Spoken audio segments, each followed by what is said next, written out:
I am Christina Galligan, work at Rackspace. So I lead the threat and vulnerability analysis team. So we do vulnerability assessment, red teaming, and threat intelligence for internal Rackspace, and we also support the Customer Security Operations Center for vulnerability assessment.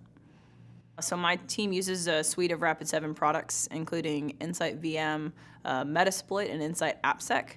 At Rackspace, security is really important. So trust and confidence is really kind of the basis of what we do, and so security really adds to that, right? So if you're a customer of Rackspace, you have to know that when you put your data on our platform or you choose to interact with us, that we're going to keep your data secure, that we're going to make sure that we protect it as if it's our own. Vulnerability analysis and vulnerability management at Rackspace, I think it's been an evolutionary story for us. So a few years ago, when we didn't have Rapid7 on board, we were quantifying our vulnerabilities in a different way. Now we're able to more quickly report and really remediate faster. So it allows us to get the data into the hands of the people that need it.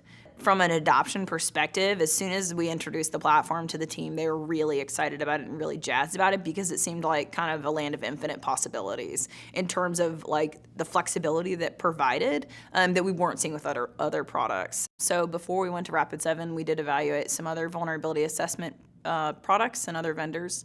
There's two differentiators that stood out with Rapid7. So one was just the level of API integration and automation that we felt like it would enable. We were a small team at the time, and so it was really important that we're able to automate as much as possible. And really the other one was support. Tickets get answered, and they don't just get answered, but they get answered really comprehensively. And so, first pass yield is really high with being able to remedy the issue or really being able to answer questions for us. We'd love to be involved in any program that the vendor offers where we can provide feedback and really be kind of like driving the roadmap. I think one thing we really liked about Rapid7 when we looked at them and as we do check-ins is that features that are discussed on the roadmap are delivered on the roadmap. I think a lot of times what's being released by Rapid7, so containers and agents are things that we've asked for, and so we're really excited when they're introduced. Being able to interface, on the dev level with the people that are actually building the product and the ones who have actually written the API and the integration is just really huge. So we found a ton of flexibility, and we're excited to continue to work to build out the agent API as well with Rapid7.